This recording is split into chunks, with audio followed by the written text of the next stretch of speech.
تا حالا از خودت پرسیدی که هدف واقعی تو زندگی چیه؟ چی باعث میشه که هر روز از خواب بیدار شی و دنبالش بری؟ ممکنه الان که این ویدیو رو داری نگاه میکنی حس کنی که زندگی تو مسیر درستیه و شاید هم دنبال یه چیز بیشتری هستی. ولی واقعاً چی میتونه به ما این انگیزه رو بده که در برابر چالش‌ها و مشکلات زندگی وایسیم و ادامه بدیم؟ یعنی هدف فقط گذروندن روزاست یا یه چیز عمیق‌تر و ارزشمندتری وجود داره؟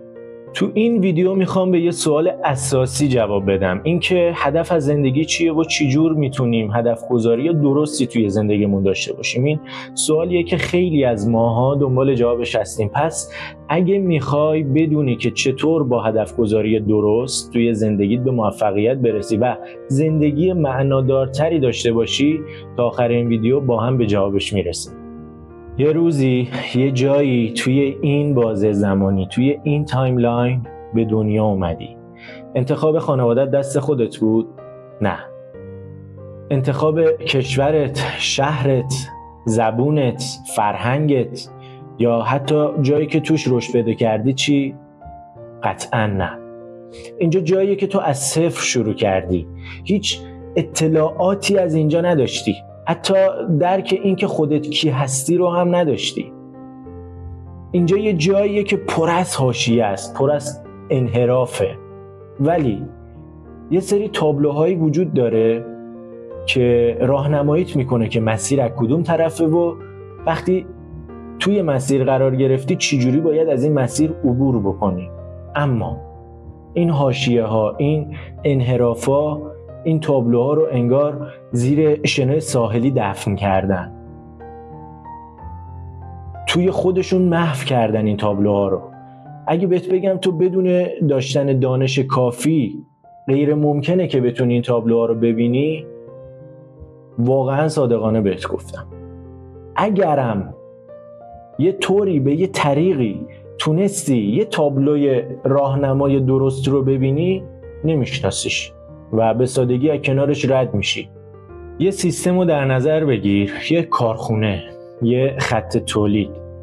مواد اولیه واردش میشه و توی چرخه خط تولید قرار میگیره. وقتی که توی چرخه قرار گرفت، یه سری فعل و انفعالاتی براش اتفاق میفته. یه سری چیزا ازش کم میشه، یه سری چیزا بهش اضافه میشه تا در انتهای خط به محصولی که باید تبدیل بشه تبدیل میشه. حالا اگه توی این مسیر خط تولید یه اتفاقی یا یه دلیلی یا هر چیزی که فکرش رو بکنی برای اون قطعه محصول اتفاق بیفته که نتونه به انتهای خط تولید برسه و به اون محصولی که باید تبدیل بشه تبدیل نشه، چه اتفاقی افتاده؟ تمام اون هزینه هایی که برای ساخت اون محصول بوده حیف میشه، هدر میشه.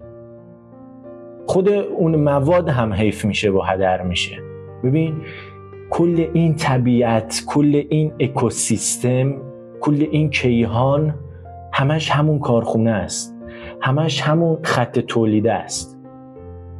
زمین دارای حیاته، اما چطور؟ زمانی که تو مدار درستی دور خورشید بتونه بچرخه، توی یه فاصله درستی از خورشید. توی این منظومه خورشید چه زمانی میتونه برای زمین این منفعت، این خاصیت رو داشته باشه و سر جای خودش بمونه، سر جای درست خودش؟ زمانی که تو مدار خودش، تو مدار درست از کهکشان بخواد باشه، جای درستی باشه توی کهکشان. خورشید هم در حال حرکت توی کهکشان و داره همینجور یه مسیر دایره‌واری رو توی کهکشان داره طی میکنه. خود کهکشان هم همینطوره، توی یک مداریه نسبت به کیهان. پس ببین تمام کیهان دست به دست همدیگه دادن و با همدیگه یه سیستمی رو به وجود آوردن که تو توی این بازی باشی، توی این بازی که در نهایت باید به یک جایی برسی، به یه جای مشخص. باید بتونی برنده اون بازیه باشی، توی این بازی به شدت هدفمند. این چیزیه که مهمه و این چیزیه که باید بهش توجه کرد. الکی هیچ کدوم ما توی این زمین نیستیم، توی این دنیا نیستیم. توی ویدیوی دوم بهت گفتم که بشر 100 سال پیش متوجه این موضوع شد که کل ساختار کیهان و آفرینش به صورت هولوگرام شکل یا هولوگرافیکه. متوجه شد که کل کیهان از میدانها ساخته شده. یه سری میدانها بود و 4 تا نیرو. این میدانها به چه صورت عمل میکنن توی آفرینش که آفرینش ازشون ساخته شده؟ توی یه نقطه از مکان و یک لحظه از زمان داره یک مقدار مشخصی میشن. مثلا میدان الکترونی توی یک نقطه از مکان و یک لحظه از زمان داره یک مقدار مشخصی میشه که ما اون مقدار مشخص رو الکترون میشناسیم. و یه ذره ای وجود داره به اسم هیگز بوسون از میدان هیگز بوسون که وظیفش اینه که در تعامل با این میدانها که به اون ذره ای که توی میدانهای دیگه به وجود میاد بهش جرم میده، بهش ساختار فیزیکی میده، بهش بدن میده. این ذره هیگز بوسون و این ذره هیگز بوسون به شدت زمان وجود داشتنش کمه، در حال نوسان، میاد و میره، میاد و میره، متجلی میشه و میره، متجلی میشه و میره به کسر 10 به توان منفی 23 ثانیه. خیلی مقدار زمان کمیه. این یعنی تمام جهان آفرینش، بدن من و شما، همه چیز در حال ارتعاشه، در حال بود و نبود بودنه. مثل برق شهر که 50 بار در ثانیه داره روشن و خاموش میشه، این هم همونه ولی تو میزان خیلی بیشتر.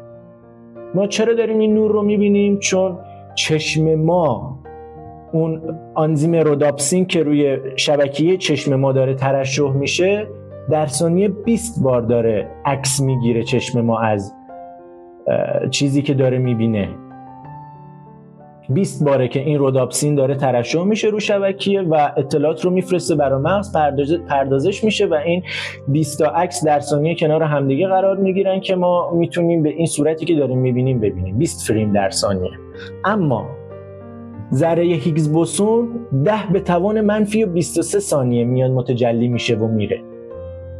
ما چرا داریم این نور رو روشن میبینیم؟ به خاطر اینکه فرکانسش از فرکانس چشم ما بالاتره. این 50 مال ما 20. همینطور شنوایی ما، همینطور لمس کردن ما، همشون دارای ارتعاشه. کل جهان آفرینش دارای ارتعاشه، بود و نبود داره میشه و این یعنی جهان آفرینش به صورت هولوگرافیکه، به صورت هولوگرامیه.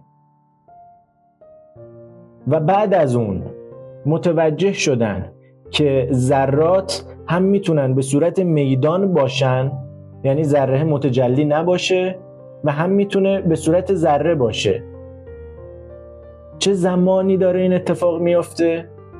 توسط آزمایش دوشکاف این موضوع کشف شد. بارها و بارها و بارها بعد از اون آزمایش شد و هر بار دیدن که همینطوره.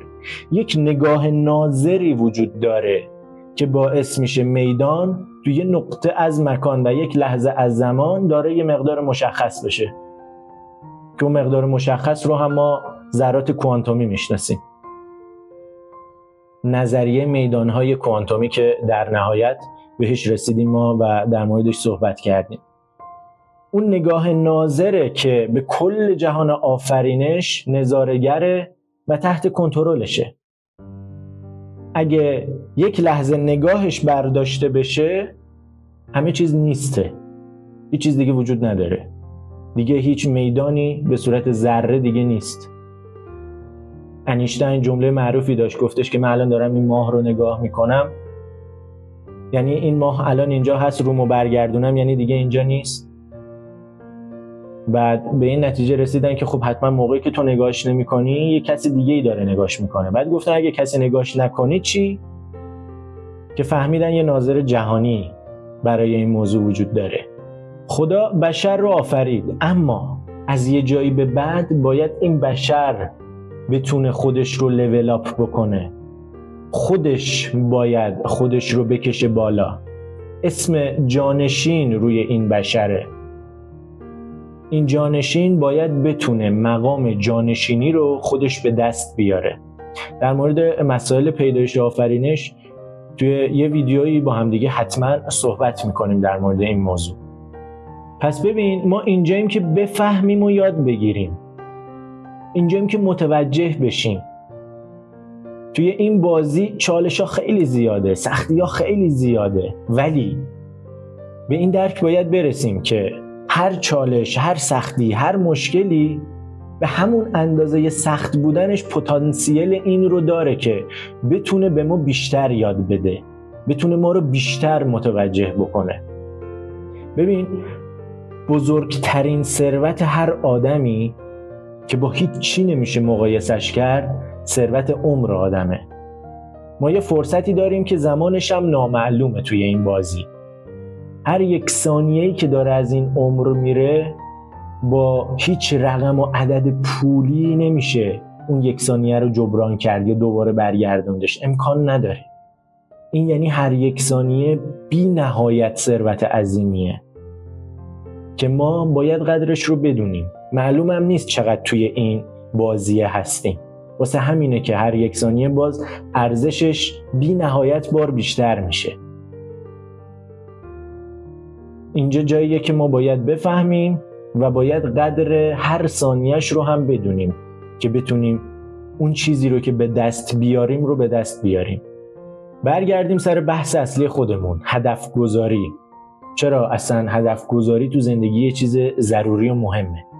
خیلی از آدما وقتی ازشون سوال میکنی که چرا داری رو به جلو حرکت میکنی، رو به آینده داری میری، ناخودآگاه جوابی ندارن در مورد این موضوع. شاید بعضیا بگن که خب باید همینطور باشه، ما داریم زندگی میکنیم، داریم به سمت آینده داریم میریم، چون باید همینطور باشه. ولی وقتی یه مقدار دقیق تر نگاه میکنی به این موضوع، میبینی نداشتن هدف توی زندگی میتونه احساسایی مثل احساس سردرگمی یا بی‌انگیزگی واسه طرف به وجود بیاره. یه کشتی رو تصور کن که بدون قطب نما و مقصد داره حرکت میکنه، بدون جهتگیری مشخص. یقینا این کشتی توی آبهای پهناور و دریاها و اقیانوسها سرگردون میشه.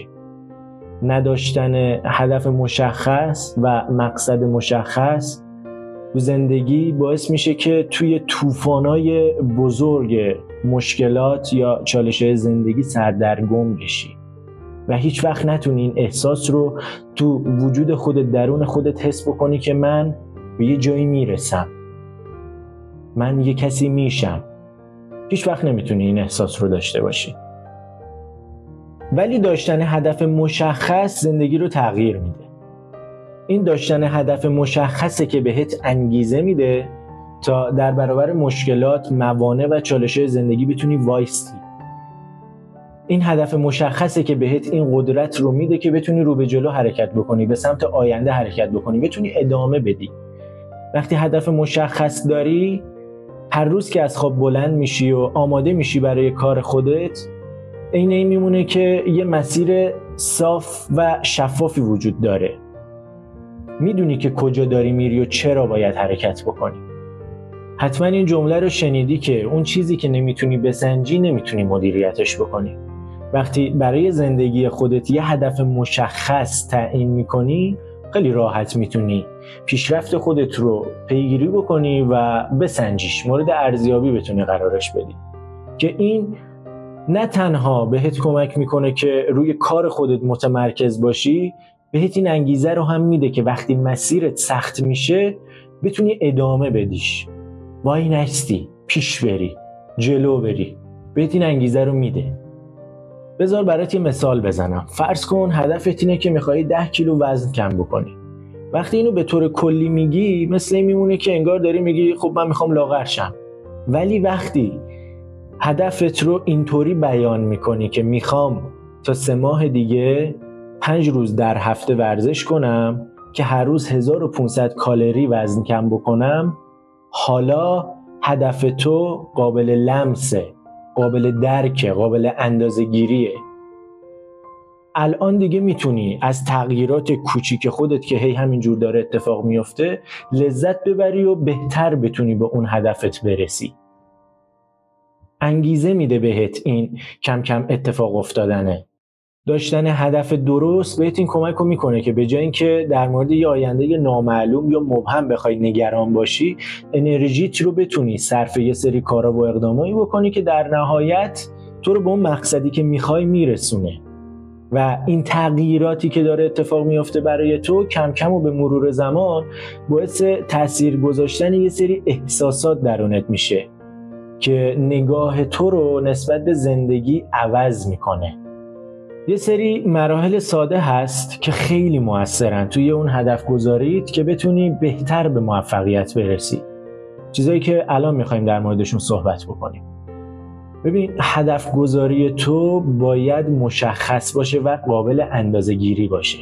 باید بتونی که بدونی دقیقاً چی میخوای. مثلا اگه هدفت اینه که میخوای درآمد خودتو بیشتر بکنی، باید اینطوری هدفت رو مشخص بکنی که من تا 6 ماه آینده میخوام 20% درآمدمو بکشم بالا.